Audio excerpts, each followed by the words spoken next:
პარტია ახალი მემარჯვენეობის თავმჯდომარე მანანა ნაჭყებიამ საინფორმაციო ანალიტიკურ პორტალ კვირას პრესკლუბში პრემიერ-მინისტრის ჟურნალისტებთან შეხვედრა შეაფასა.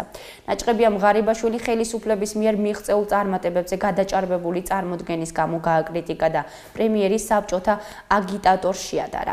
მისივე თქმით, არასერიოზული იყო ღარიბაშვილის შეფასება, როდესაც პოლიტიკური რეიტინგების კვლევას უსაქმურების საქმე უწოდა.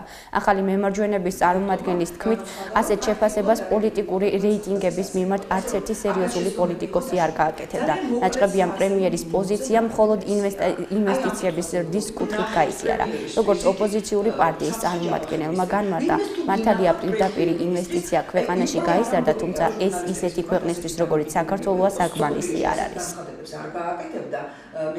მოდით შევხედოთ, როგორი თანაბარდობა იყო პრემიერ-მინისტრის შეფასებებისა იმ საკითხებთან დაკავშირებით, რომლებმაც წამოიწია წინა პლანზე კვლევების შედეგად.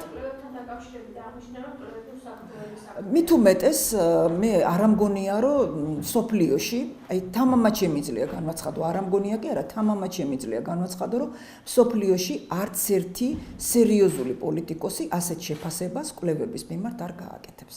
მით უმეტეს ისეთი სერიოზული საერთაშორისო ორგანიზაციების მიერ ჩატარებული კვლევების მიმართ, როგორც არის IRI და NDI. რა თქმა უნდა, ინვესტიციების ზრდა შესაძლებლობას იძლევა იმისა, რომ ქვეყანაში ეკონომიკური მდგომარეობაც გამოსწორდეს, ვალუტის კურსიც დასტაბილურდეს, მაგრამ პრემიერ-მინისტრს მე მგონი ძალიან კარგად უნდა მოეხსენებოდეს, რას ნიშნავს ამდენ პროცენტიანი ზრდა ისეთი საქართველოსთვის, როგორიც ჩვენ დღეს გვაქვს. ჩვენ გვჭირდება 4-ჯერ, 5-ჯერ მეტი მოზიდული ინვესტიციები, პირდაპირ უცხოური ინვესტიციები, ამას ნებისმიერი ექსპერტი გეტყვით, რომ ეს არ არის საკმარისი.